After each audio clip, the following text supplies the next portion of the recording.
I'm Hillary Hendershot, your host, and this is Profit Boss Radio, episode 92.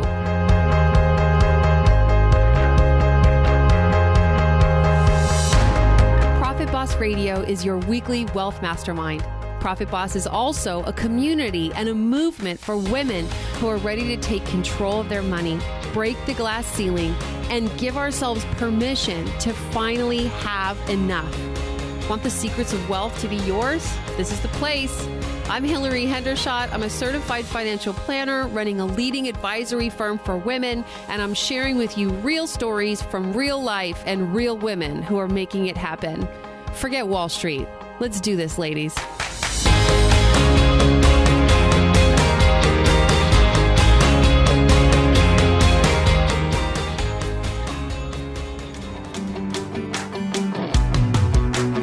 Ready for a financial reboot in the new year? Feeling like you're unsure of what to do next with your money?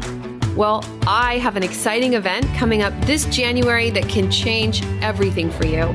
I'm hosting Profit Boss Live, a one-day in-person event focused on women building wealth.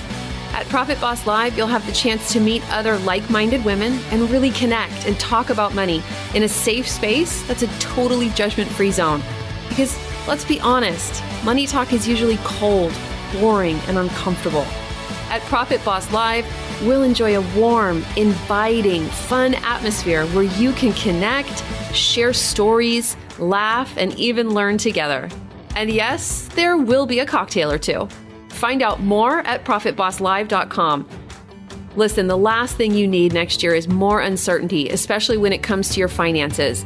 At Profit Boss Live, you will create a customized, detailed, and actionable wealth plan custom fit to your financial goals. You'll know which steps to take to save, spend, and invest wisely so you can stop worrying about money or wasting what you've worked so hard to earn. Come meet me and your new Money Mastermind in San Jose on Friday, January 19th for this all-day event. Go to ProfitBossLive.com to get registered. That's ProfitBossLive.com. Don't delay though. Early bird pricing only lasts until December 18th, so buy now to save $100 off the ticket price. That's ProfitBossLive.com. Happy New Year. This week we're revisiting the third most popular episode in Profit Boss Radio's history. This is a real and raw interview between me and a woman we will just call Kelly about how she found herself in a decades-long cycle of debt, the shame and regret she had around it, the many times she went barking up the wrong tree to get help, the lessons she wished she had learned, and what it took to finally put destructive money habits behind her. It's an incredible conversation, and I'd say more about it, but frankly, I'm coming down with a cold, and I have a sore throat. Please enjoy today's episode of Profit Boss Radio. If you've been listening to the show, you know that I do three types of episodes. One is where I interview experts. In some cases, like in the case of Barbara Stanny, we've talked about the emotions of money. Like in the case of economist Dan Ariely, we talked about behavioral finance and why people make money mistakes. And with Caitlin Pyle, we talked about how a side hustle can turn into an amazingly successful business. Another type of episode that I do is a solo episode. I share with you my perspective on investments and Wall Street and how to save and how to automate cash flow. That's using my 16 years of experience as a certified financial planner, investments manager, financial advisor. And the third and final type of episode that I do on this show, I call Everyday Heroines. And in this kind of episode, I allow the guest to be anonymous if she prefers. And I tell her story. Together, we tell her story. So these aren't experts. They're not people whose names you'd know or who have brand platforms online, but they're willing to share with you, my audience. And I think that you hearing it in their words can be incredibly powerful. I've just re-listened to today's interview and it's just blew me away. So it's a rather long interview, so I won't take long in the introduction. I'll let you get right to it. I hope you enjoy this episode of Profit Boss Radio. Kelly, welcome to Profit Boss Radio. Thanks for having me. Kelly, would you just start from the beginning and tell us about your first memories of money? Sure. My first memories with money, go back to childhood. My mother was the daughter of a banker, and my parents tried to instill the value of a dollar in me. How did they do that? By, any money that I got, we put into the bank, and I had my little register. And I think at a very young age, I think maybe probably in high school when ATMs came out, I had a checkbook and I had an ATM card, and at a young age tried to teach me how to balance my checkbook because that was important to know what was going in, what was going out. And I got frustrated immediately because I could not reconcile my checkbook to what the bank said. And your parents, were they middle class or what was? I would say, upper middle class. We were very comfortable growing up. Great. And still are. So there's money around, Yeah. and you have this checkbook. They're having you put your money in the bank account, and you can't figure out how to reconcile your checkbook. Yeah. So it just, from a very young age, I felt like a failure. I never really excelled in math. And, I was much more of a visual, artistic person. So math, I just think from a very young age was something I was never good at. My dad's an engineer, so math homework was always traumatic. And he, did his best to teach me, how to get through algebra and all those things. And I just really struggled.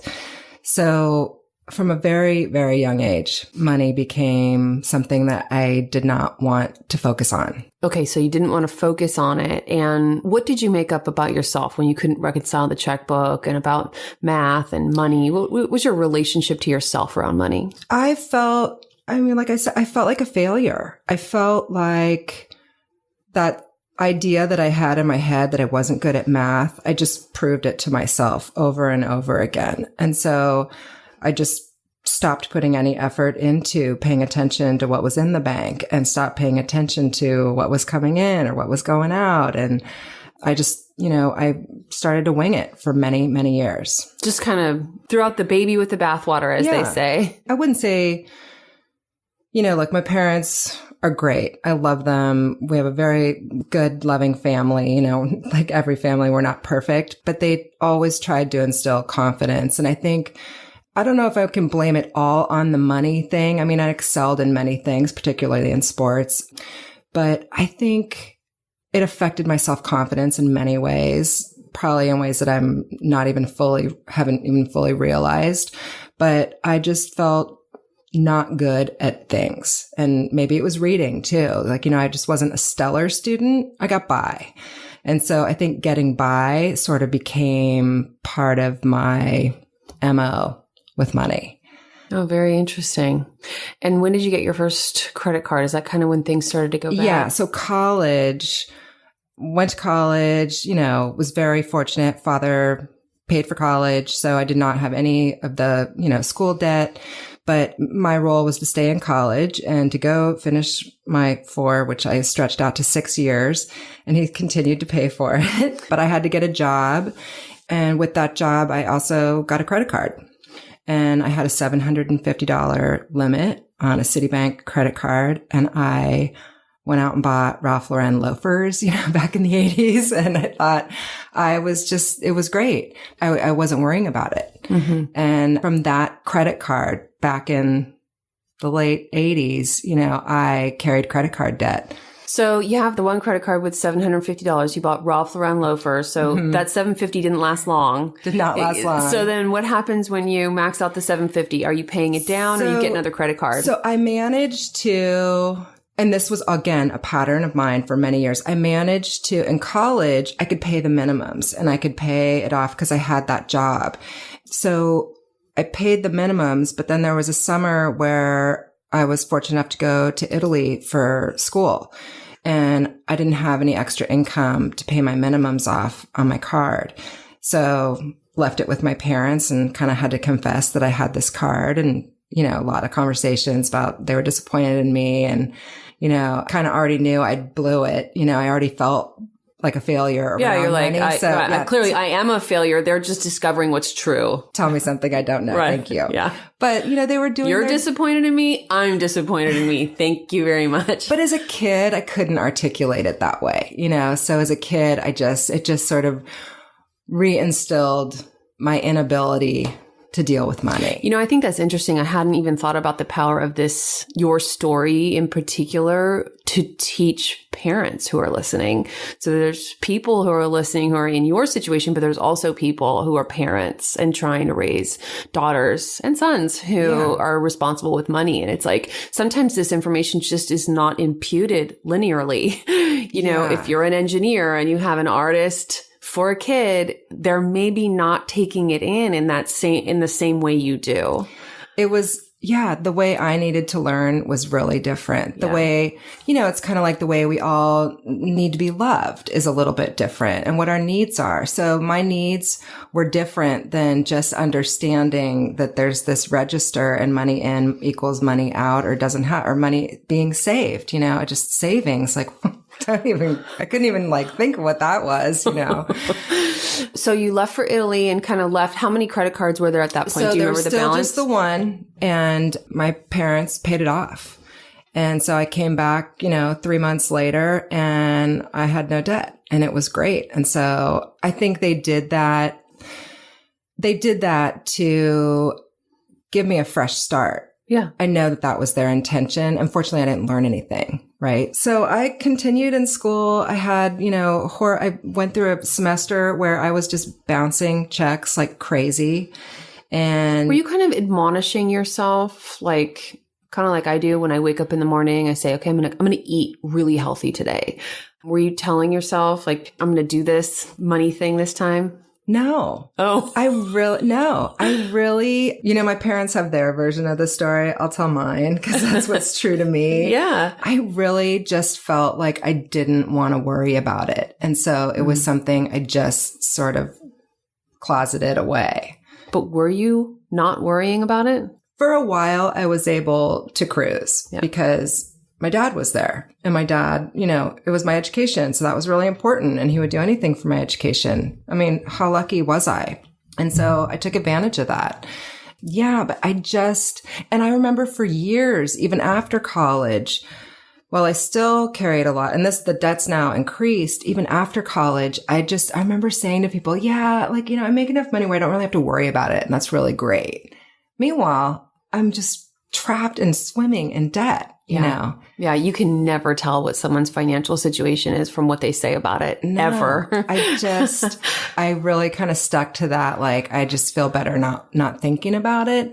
But inside, when I'm honest with myself, it was the one thing that really got me. I was stuck for many, many years. You said in our pre-interview chat that I think you used the word entitled. You said you felt like you had an entitled mindset or attitude as a kid. Do you think, and not to call your parents out because they loved you and did great things for you. Of course. But do you think are there things your parents did to kind of instill an entitled mindset, or was that just because there was money around? Where do you think that came from? I wouldn't say there was money around. I would say we were comfortable. I mean, my father's very frugal and, 78 years old and still working full time, so. So I get a lot of questions from people when I do speaking engagements, and people ask me, it's a big topic of concern for parents. How do we make sure that our kids don't get spoiled? It's a really great word because for me anyways, because it's my pet peeve when I see someone who feels entitled around money, around their parents, what they might inherit from their parents or something like that. And I feel like for many years, I lived my own lie of entitlement, meaning, I just got away with stuff. And so I felt to the point that my father would help me. Through college, once college was over, I was on my own. There was nothing more. I got to live at home for a little bit after college, but then it was as soon as my, college roommate graduated the next semester, I was out, or they were going to start charging rent and electricity. I'm like, well, I might as well go find my own place. But so, I think, thanks, mom and dad. I think I'm done. So I do think I definitely was entitled. I felt entitled. Whether I could fully own that at the time, no. I could not have. I was a brat. But looking back, I guess my question is, why do you think? You don't seem like a brat to me. And there are kids that grow up in moneyed environments that don't end up that way. I think and this is, stuff with family and stuff like that. I think I was a second child. I never felt, well, not never, but I felt I had a difficult time being heard. So and kind of like, we were talking about everyone needs to be loved a certain way. I know my parents did everything they could to help me with money, with love, with confidence, with my sports, with school, gave me so many opportunities. But when it came down to asking for help, I was never able to really say what I needed. And so, or articulate what I needed. And so whenever we had those discussions where my parents were disappointed in me or, bouncing checks or whatever it was, I just went back to that place of failure. So this isn't exactly what you're asking about entitled, but I don't know that it was conscious. It was just, I guess I felt my dad would just deal. Not that I felt. Well, and you had some evidence that was true. Yeah. And not that I felt good about that. But it was your safety net. Yeah. Okay. Yeah. And I think looking back, it was an era of entitlement for sure. Okay. At the time, I don't think I felt that way. It was more just, I couldn't. No, it was your reality. Yeah. I couldn't get my head around it. Right. Therefore, I couldn't understand it. So you get out on your own and there's no more help from mom and dad. Mm-hmm. And you had built up some more debt at that point. Yeah. I think I still had my 750. Yeah. Okay. And how did things evolve from there? I think I probably got another credit card at some point and ended up, the credit cards just kept coming. I was getting offers in the mail because I was paying my minimum. So I never actually had bad credit. I actually have really good credit. My credit's amazing now. Yeah. And it was always in the good or excellent. So I kept getting offers. My limits kept getting raised on the credit cards that I had. One of them, I had a $26,000 limit. And I spent all of that and then kept paying the minimums. And then as I started making more money, I'd try to pay more or I'd get a bonus and I'd try to pay a big chunk, but then I'd run out of cash. And so I just was in this constant cycle of the debt was growing, still paying the minimums, couldn't get out of it. I would get, what are they called? The loans, they're not, you just get a cash loan. Mm-hmm. And I would cash advance. Yeah. It wasn't an advance from my salary or anything, but it was just, it was a loan of $15,000 from, Citibank or whoever it was. And, there was interest on it but I would pay those off, but I would use that to get the credit card down. But then I still had this other payment. So it was just this constant cycle of not paying attention to what was going out and what was coming in. And how high did the debt get? The debt got, I think at its highest, it was $26,000.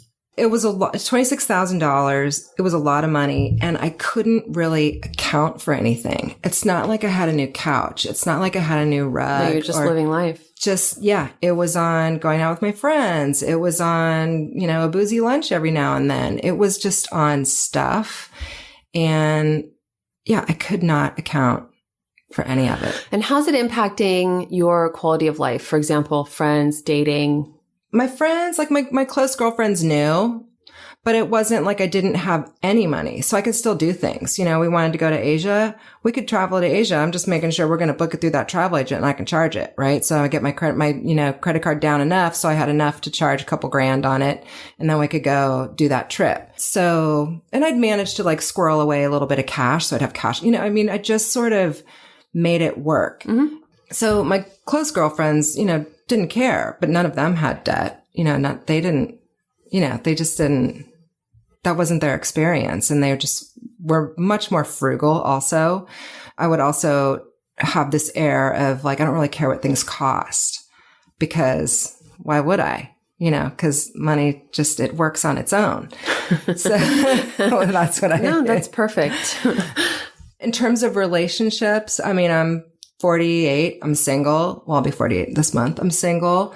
I think I don't want to say it's the reason I'm not with someone, but it was something I was extremely embarrassed about. And it's funny. I was embarrassed about it, but at the same time, I went through life thinking, oh, if I could just get married, someone would pay off my debt, which like is so horrible to say and such a horrible, it's not who I am today. So it's, thinking that way, there's shame around a lot of that. Yeah.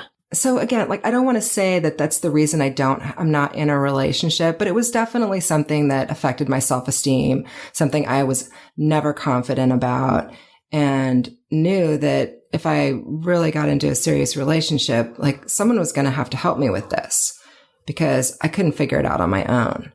You had spent time thinking about how am I going to get out of this? I think what I got from you is that you wanted out, but you didn't know how to do it. Yeah. I got into a point with my family where they were going to invest in a vacation home. And my family saw me making a certain amount of money and said, do you want in on it? And at the time, I was trying to think, like, how am I going to get an extra $500 a month to invest in this place? And my brother-in-law, totally well-intentioned, like, you make X amount of money, you should be able to siphon off this, you should be able to make this work. And I was just kind of like, he doesn't get it. I don't have that kind of money, and I can't just like move things around. But I never really let him know that I was like swimming in this debt, and that's why I didn't have any money. But that $500 went to credit card payments every month. It wasn't going to be going to a vacation home. There were other reasons around that it didn't work out, but I feel like I had made efforts to meet with people who were in finance who I thought could help me. And nothing was ever do this, do this, do this. I just needed some tools. I needed some an actual spreadsheet, or I just needed to know what I needed to do to get out of the debt and to pay it off. And no one could help me with that. So you're a very interesting case because a lot of people, the shame of the debt keeps them hidden. So they cloak it, they hide it, right? But you had reached out. You had shared with your girlfriends. You tried to get help from the controller of your company. You reached out to other people. And what you were really looking for was learning, actionable training. Yeah, I was looking for help. And I feel like, I would say maybe passively-ish, looking for help. Right. It didn't feel urgent. It wasn't urgent because I could have kept going in this pattern. I'd already been going in this pattern, so now I'm like 30 years out of high school, for like 25 years. Yeah. I managed that or 20 years, I guess I managed that pattern. Yeah. So I could still be doing it today had it not been through a series of consequences that led me to work with Denise. Okay. So tell me about that. So about 6 years ago, I received a reimbursement check from my 401k. They did some discrimination testing. And so I got like $5,000 back. And my first instinct was like, woohoo, $500. But that was your retirement savings, right? Exactly. It wasn't gift. Exactly. And the retirement contributing to my 401k, the maximum amount, when I finally had my first opportunity to do that, I maxed it out because I knew that was the only way I was going to save, is if I never had the money in my hands. So, so then they sent you this money. They sent me. You had done behavior modification on yourself. Yeah. By forcing yourself to save. And then they sent you a check for it. And they sent me a check for $5,000. So I'm like, wait a minute, this could be way more money when I retire. I don't know what to do with this. And the idea of like a CD or what, I just, I still barely know that stuff, So I asked a coworker who, was more senior than I was. So I'm like, Victoria, what are you going to do with this check? And she goes, oh, well, I have to talk to my money lady, Denise, and she probably didn't call her that, but she said she had to talk to my money lady. My money lady. But she said she'd have to talk with Denise. And so I, inquired right away, who's Denise? And this is a coworker who had also introduced me to a therapist years ago who I went to feeling stuck about things in my life emotionally. And money was the underlying thing, but money wasn't the thing that she could help me with. So I mentioned my debt in therapy over the years, but it was never a tangible, solvable thing in therapy. You know, it was talk therapy. So it wasn't like I had homework or anything like that. And Right. it just wasn't her thing. You know, she was there to help me see myself as others did, you know, like boost up the confidence. Right. Right. So, Right. So are you saying that you felt when you were in therapy that what you really wanted was help with the money and what you got was help with other things? Or do you see them as being very intertwined? I feel like they're very intertwined. I think going to therapy was a really good thing. It helped me establish like healthier boundaries with family and things like that I feel like I didn't necessarily have at the time. I felt going into therapy, all my friends think I'm super courageous and see me in a certain way. And I don't always see myself that way.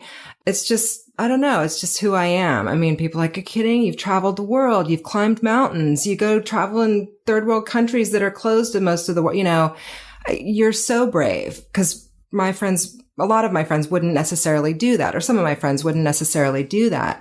But to me, that's living, is just sort of getting away from it all and seeing the world and not having to worry about money and knowing I would be good for a month in Asia because I'd like settled everything and then I could just go experience life. So in therapy, it was really good for certain things. I talked about the money a little bit, but it just, I think after I got to a certain point in therapy where you kind of know you're winding down with a certain therapist, I'm like, okay, I think we got it. I just kind of knew that money thing was still there. Okay. Like I felt better about other things. I felt much better about things with my family. The money thing was still there. By the way, what did you ultimately say to your family about the investment in the vacation home? Did you just say no? It was horrible. I said yes initially, and then I said no, and it caused a rift because they were anticipating on that income to buy this place. So then they were left hanging for that money. Right. So it took a while. They ended up not getting that place. I mean, it's a long, complicated story. We won't go into it here, but yeah, it was tough. So it was, I had to bail. It caused hardship. Yeah. And then again, shame, failure on my part. Like, I can't do it. Trying to make an investment, I can't do it. Right. Okay. So back to how you met Denise. Yes. So your coworker says, I have to ask my money lady. Mm-hmm. So my coworker says she needs to talk with Denise about what she's going to do with the money. And I questioned, oh, who's Denise? How is, could she help me? Is this someone that could, help me with my stuff? And so, she sent me to her website and I looked around and my coworker definitely gave me, there's some things that you need to be open to. You need to be open to the energy around money. You need to be open to doing some work. You need to be open to wanting to change behaviors. Yes. And I definitely was ready. I've been ready for a long time. I just could not figure it out. So I called her, within the first 4 minutes of the conversation, I'm bawling, a lot of tears with Denise in Denise's office. And we agreed that Denise and I agreed on the phone, just that informational interview, that we would be a good fit. So I met with her probably for about monthly for 2.5, 3 years. Okay. And this is starting how many years ago? I think I met her in 2011. Okay. So about 5 years ago. Yeah. 2000. I think it was like May or June of 2011. And at that point, was the debt still around 26,000? Yeah. Oh, it was maxed. And no savings? No savings. I mean, maybe I had $500, but no savings. Okay. By the way, people get into a lot more debt than 26,000. Oh, I know. Okay. I know. But the other thing too was, rent controlled apartment. So my rent was super low. So it wasn't like there wasn't cash moving around. It just wasn't going in intentional places. And I didn't know how to create intention with the money. Right. Because it's just coming into your checking account. Yeah. You're kind of spending as the bills come in. You're paying your bills. Paying my bills on time. But that's how you're deciding. What job does this dollar get? Well, it depends which bill comes next. Yeah. Okay. And so I think, meeting with Denise early on, I talked to her about I kind of felt like I was just waiting to be saved. My dad wasn't going to do it. He'd already tried it, And so her main thing for me which was so great, is empowering women with money and giving me the tools to get out of the debt, to understand that what I do have is really good. This is how we just need to rework it. And so just, she sheds a positive on everything. I mean, she's honest too. So, you know, she'll let me know. And I asked her to be honest with me. You know, if you see me, I don't know if we can swear on this, you know, if you like call me out on my crap, you know, just call me out, because I had a pattern of not dealing or not wanting to own it or not taking responsibility. So, I mean, because at some point, well, you had the entitled mindset, but at some point you figured out, like, I might be kind of screwed here. Yeah, because, and what I think what happened to me just around, I always considered or equated debt with prison. Like, I felt very trapped and I felt very limited in terms of what I could do. Well, I could do a trip, you know, a month-long trip around, you know, to South America or Asia every other year or something like that. I still couldn't dream any bigger than that. I couldn't, you know, I'd studied in Europe. I'd lived in Europe between college and high school. I love Europe. I love so many aspects of European lifestyle. And I would have loved to find a career in Europe. I mean, I worked in television. There's TVs everywhere. It's not like I couldn't have figured out, you know, brushed up the French, brushed up the Italian, and figured out how to work over there. But because I had this debt, I just felt so stuck here. I couldn't figure out, well, but it's going to take me a few months to find a job. It might take me 6 months to find a job. I need money to pay off this debt. And so I just felt trapped in my job, and luckily I had a job that I loved. So that was one really good thing. But I often wonder, would I have taken other risks had I not had the debt? So it's clear that the debt kept you, as you say, in prison. What are the actionable tools that Denise taught you that really shifted things for you? Because part of the work that you're doing when things start to shift is internal, and part of it is external. Part of it is very much like in the real world. So talk about that. So first things first, the only thing she ever made me do was stop charging on my credit card. That was the only thing. She just said, this is a must. For this to work, you have to do that. And I agreed. Thankfully, she gave me the tools to say, here's how you can do that more comfortably, you know, instead of just feeling. So tools.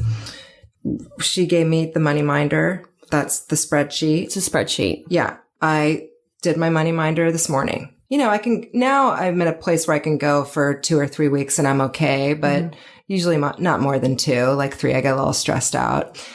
I have a lot of energy around my money minder. If something feels weird, I get a little sweaty or, you know. So tell us, can you describe, what does the money minder show you? Because people don't know what that is. Yeah. So the way there's a monthly spreadsheet, but it has all 12 years laid out in little tabs. 12 months. Sorry, 12 months laid out in little tabs. And I think at first you just start tracking your spending before you start budgeting, because she just needs to see where your money's going. And so you're typing in line item It's like expenses. An Excel spreadsheet. Yeah. I'm typing in line item expenses for groceries, for hair color, for nails, for, you know, home supplies, for whatever, you know. And did you know how to use Excel when you I did. When you got it? Okay. I had a rough idea. Okay. I actually do mine in numbers because my computer was so old. I had to use numbers. Okay. So you're tracking expenses. Yeah. So I track my expenses. And then once she got an idea of like how I'm spending my money versus what's coming in and how it's being spent, and making sure I was still making my minimums, then on my credit cards, then you're able to start budgeting. So then if it's January, you can look out to February before February gets there and start anticipating what your expenses are going to be in February. She also there's another tab in the sheet that's called periodics. And those are sort of bigger annual costs that you anticipate throughout the year that you know you need to save for. Car insurance, I put my hair color in there because it's a little bit of an expensive thing. This is what I call lumpy spending. So things like vacations. Exactly. Holiday gifts. Charitable giving. Birthdays that are special. Like I have 2 nieces, so I want to make sure I've got enough money so I can spoil them. Travel, car maintenance, all those kinds of things. Like my ski pass, all the things that I know are going to be coming that I'm going to need the cash for. So very quickly, we started filling that stuff out. And then you just sort of start living by it. And you learn how to actualize with what your bank says. And for me, what was great was I used everything in my checking account. And so I was able to actualize this spreadsheet with my checking account. I didn't have like 7 things I was trying to track. It was just very simple. And it didn't always equate to 0, but I got comfortable with it enough over time that I could see, oh, well, of course it doesn't equate to 0. You transpose these numbers, or you forgot to enter this. So if I have it right, the Money Minder is a little bit of a tracker, a little bit of a dashboard, and it's a little bit of kind of like a money map so that you know where your dollars are going. Right. And you've said, for example, I need $250 come November 1st for my ski pass. And so I'm going to have savings to match that. Exactly. Just as an example. Exactly. Okay. Perfect. And so how much of your conversations with Denise are emotional? How much are you doing does it look like therapy, kind of talking about what money is for you? It feels a lot like therapy, but it's better than therapy. I mean, for years, I actually was like, Denise, my money person, my therapist, because there is a therapeutic element to it. Because one of the first things she said to me was, she goes, here's 2 sides to money. There's your spreadsheet over here and what you're supposed to do logically and intelligently, and your rational mind knows that.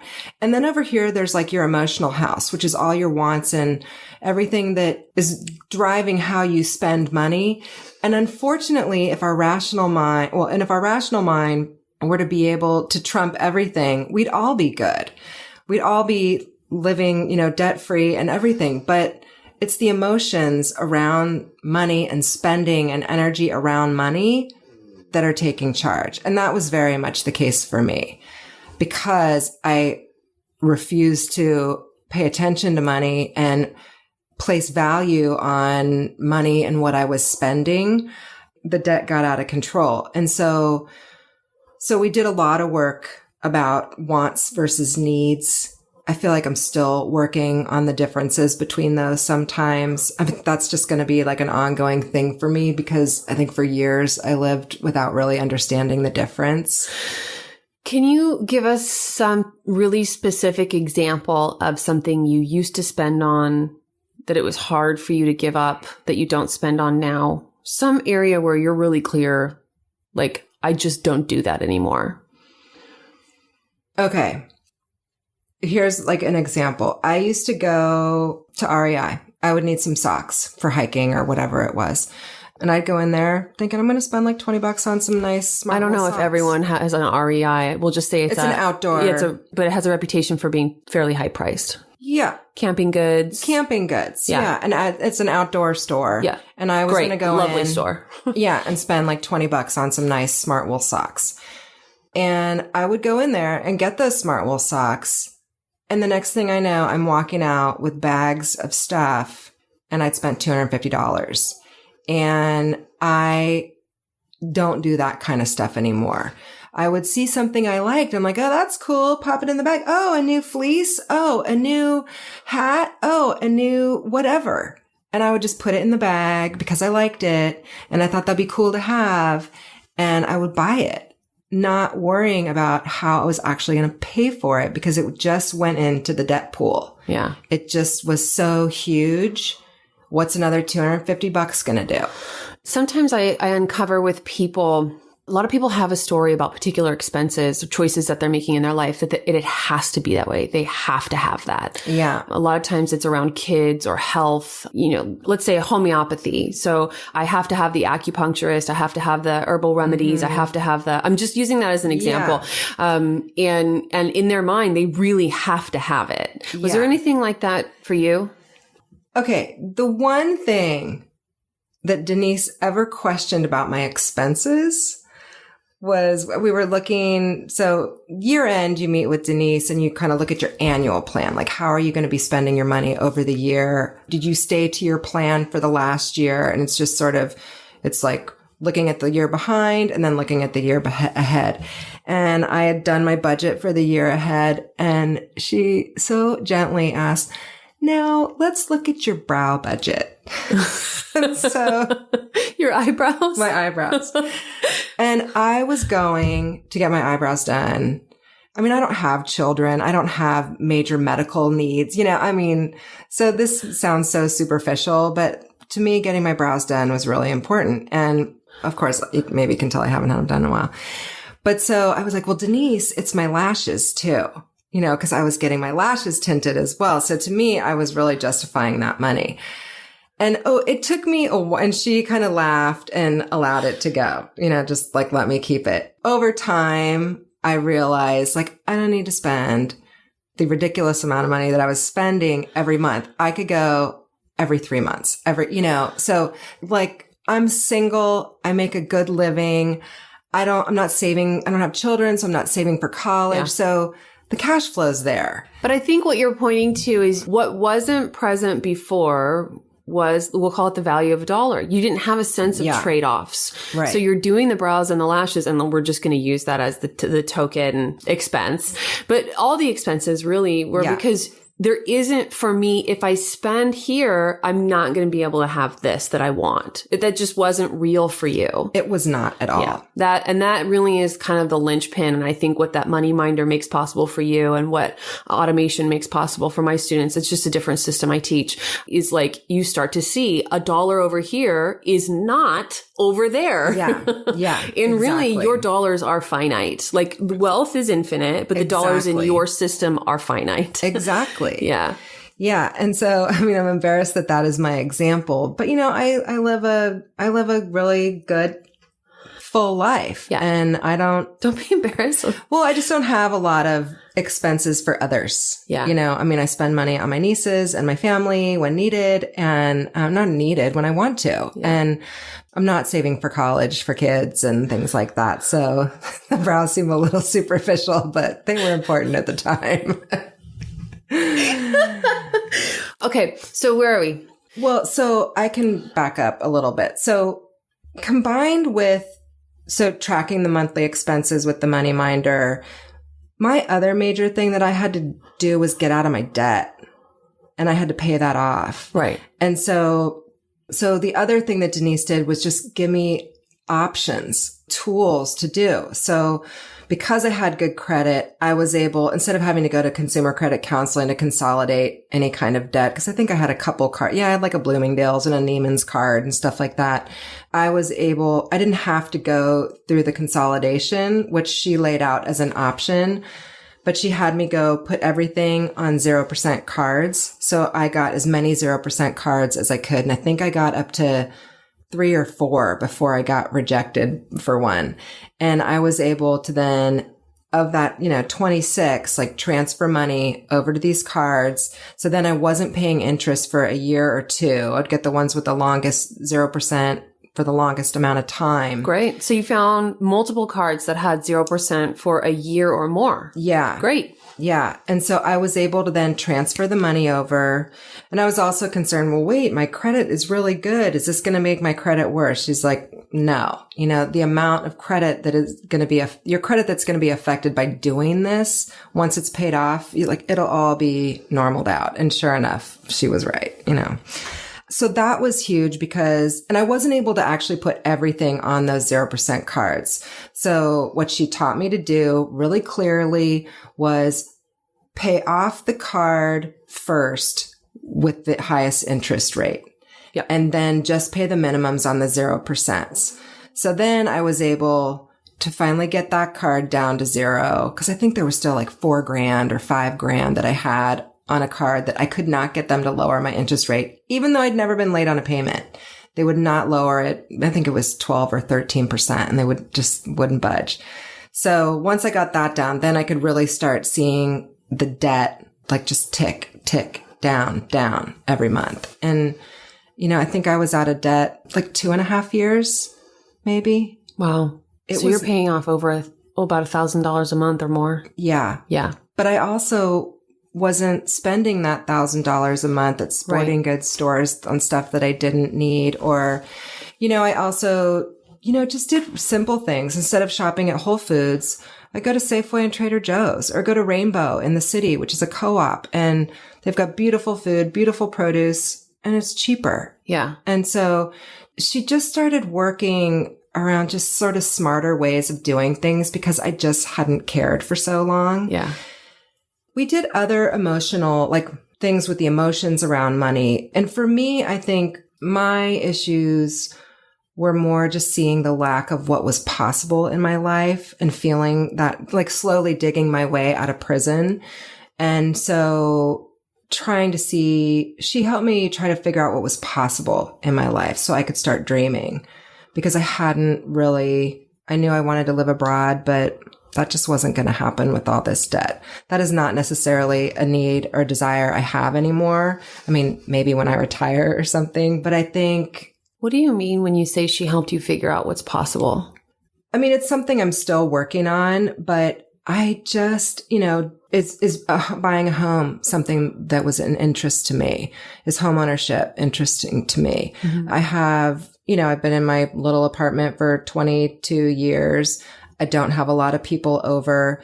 So we did work around figuring out, like, is homeownership that's something that is important to me, or is saving money and maybe sprucing up my little apartment so I can feel proud of living there and then having money to do other things.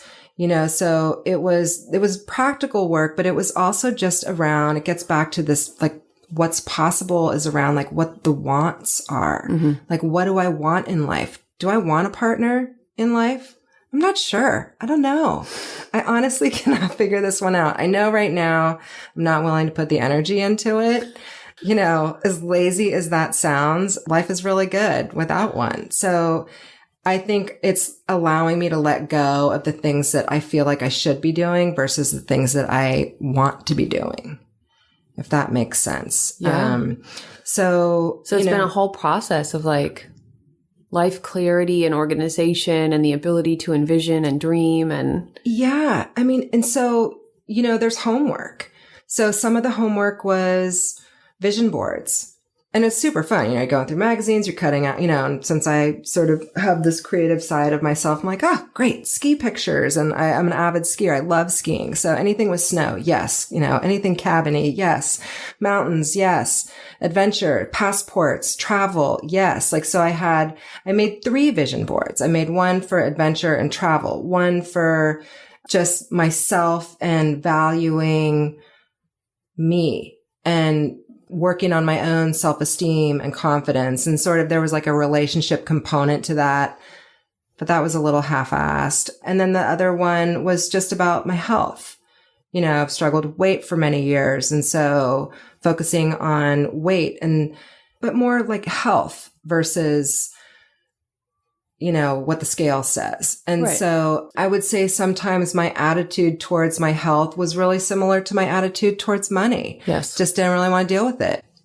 Probably my patterns around, my weight and money are a little similar. I think for me, the money is a much more tangible thing to manage sometimes. Right. But yeah, it's very similar. There's a lot of emotion around food too. So from a results standpoint, in a little more than 2 years, you paid off $26,000 in debt. Mm-hmm.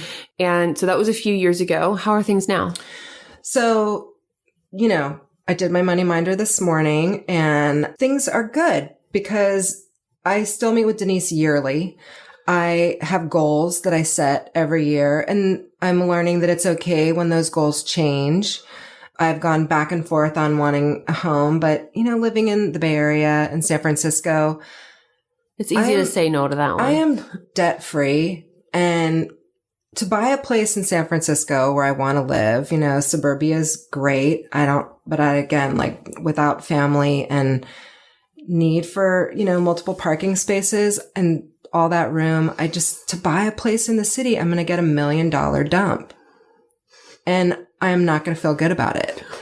So to me, that is not important. Yeah. Would I like to buy a place in the mountains in the future?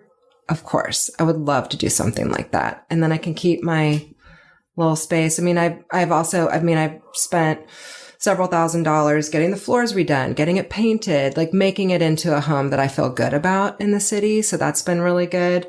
I have a savings account. You know, I am still working on, Denise wants me to have, $100,000 in savings. Like, what if I lose my job? What if, just that's emergency savings. That is separate from the periodics. And I definitely don't have $100,000, but I'm, Getting close. Close. Yeah. So those kinds of things are really empowering and feel good. And you really realize that, just really socking away a little bit every month and budgeting for it and knowing that in my monthly expenses, $1,000 has to go into this every month or less or more, depending on what's going on. But I have an annual target that I make every year. And if I can put more in, I do. That is a really healthy habit for me to be in, because it's amazing in a couple years how much it's grown. And that feels really good. Yeah. It feels so good. I mean, so while I don't have my full fund funded, it feels amazing. Yeah. And there's this freedom for me that comes with no debt, that learning still, like how, it's like, when you live with it for 20 years in that prison, it's, like people say they have like culture shock when they come out of prison. It's a little bit like that, So at times I find myself like a little bit of a kid in a candy store, and I know I can play with, money a little bit, but then it's like I have to get grounded, and because it took, a couple years to get out of the debt, I now have this habit of saving and watching where it goes. And like, I will never be back in debt. I mean, and now I would say that part of my challenge would be, I don't need a new car right now, but I think about it and I'm not sure I want to incur any more debt. So it's just, again, it's those needs, wants, and so it's just that constant balance of just going back and forth. And it's a conversation that I have in my head with everything. Yeah. In my money life and my emotional life too, because it's just me. In some ways being single and alone is easier because I don't have someone else's financial needs or desires or wants on my spreadsheet. It's just me. In some ways, it's a little bit harder because I'm solely responsible. But I think, it's the grass isn't always greener, Right. But for me, I feel incredible freedom and like the idea that I can, of what's possible in my life, like what I could do when I retire, is pretty exciting. Yeah. Because I think, because I was so good with my 401k, except for that one check that of course I spent before I even saw Denise. I want to retire providing, everything goes as planned, like, in my early 60s. And that would be really great. That's awesome. Because I have a lot of fun plans that I want to do. Yeah, I can tell you want to consume all the experiences that life has to offer. I want to go back and I will stitch this back in. Sure. There was a thing you told me about where your parents put you on a budget and you actually kind of faked them out. Oh, I totally did. Would you tell that story? So when I was in college, this was after my check bouncing debacle. I think in one semester I bounced 12 checks. My mother was livid. Understandably. I mean, again, that's that entitled kid just not paying attention. So my parents wanted a spreadsheet of my expenses every month. And before my dad was going to send me my rent check and my money for my expenses that month, the next month, I had to get my spreadsheet to them. And this is like mail, right? So I had to plan it out in time. So the check could get back to me in Tucson. I, of course, didn't do it, but I had a pad sort of dedicated to it. My yellow pad, I remember it very clearly. And what I would do is not write anything down, but the day before I'd have to mail my expense sheet home to my parents, I'd go around, I'd collect all these different colored pens, like sometimes even like a highlighter, because I would just be like writing it on the fly. And I would try and write it in like different positions. So it felt like you had been tracking all month. Yeah, I'm tracking it all the time, just writing it on the fly everywhere I go, and really thought I was fooling them. And their comment after the first few was like, wow, that is a lot of big gulps and a lot of popcorn in college. It was just, they were mortified. And I mean, they knew it was a bunch of BS. They just, and so those basically faded pretty quickly because it was like a total futile effort. And, and so funny for the parents listening who are trying so hard to like probably making their kids put quarters in the piggy bank and everything in here. Yeah. Your parents, it seems like they went to task after when they figured out something was wrong and nothing made the difference. Yeah. And at the same time, I had a little bit of income from my job at the deli, and I had, but I had my, my spending money from my dad for meals and stuff like that and groceries. But I didn't know how to separate those out. I didn't know how to track that kind of stuff. So I was really just saying, hey, Dad, here's what I spent on you. I couldn't tell him how much I was spending on beer because that's what my job was for. My job was literally for my beer money. Yeah. And, I, again, like totally privileged life, and I just couldn't get my act together.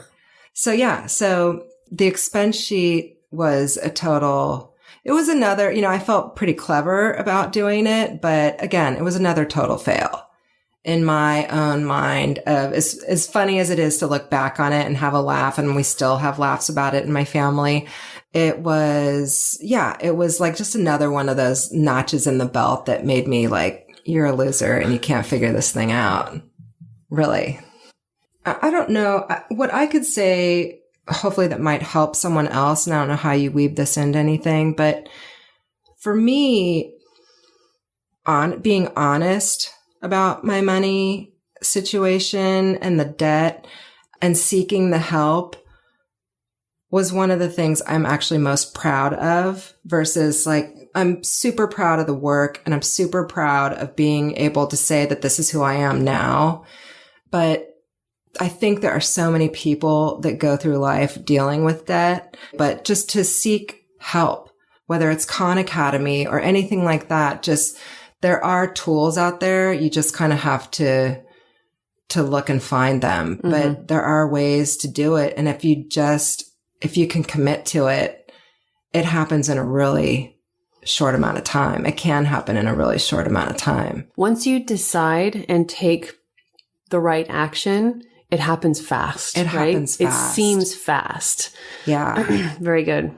Amazing. Amazing. Well, I just want to thank you so much for being here. I'm so happy for your success and for what's possible now. And I know that people are going to get a lot out of this conversation. So thank you. Thanks for having me, Hillary. Yeah. It's great to meet you. Profit Boss, do you hate getting unsolicited advice? I kind of do.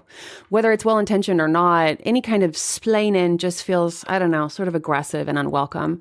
Of course, when I see someone who's important to me and they're struggling, sometimes it's tough to bite my tongue and just be there for them.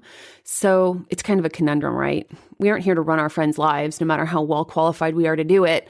On the other hand, if you discover something that's really made a difference to you, don't you just want to share it with everyone? I mean, it would be really presumptuous of me to just assume that my little podcast is something every listener just can't wait to share. But I do know what I hear from my listeners about how Profit Boss Radio has helped them to start changing old money habits and feel more in control and hopeful about getting out in front of their financial security. And I have to think that for every person I've reached, there are thousands more who might feel the same way if they get the chance. So if you're one of my listeners or in our Facebook group and you know at least one or two people in your social network who could use an encouraging word, let me invite you to let them know about the podcast and about our Facebook group. Just hit the share button in your podcast app. It'll give you a good feeling, I promise. And you'll be helping me accomplish my big, audacious goal of empowering 1 million women to take charge of their financial futures and become millionaires. Lastly, let me just say I'm truly honored to have earned a place in your busy schedule. I know you've got a lot of demands on your time and attention, and I'm so totally grateful for the little part of it that you share with me. So thank you, and let's get together next week for another episode of PBR. Thank you for listening to Profit Boss Radio, where creating success on our own terms happens every day. You're not alone in your journey to a rich life, and that's why Hillary is here to add value in each and every episode. See you next time on the podcast for women and money.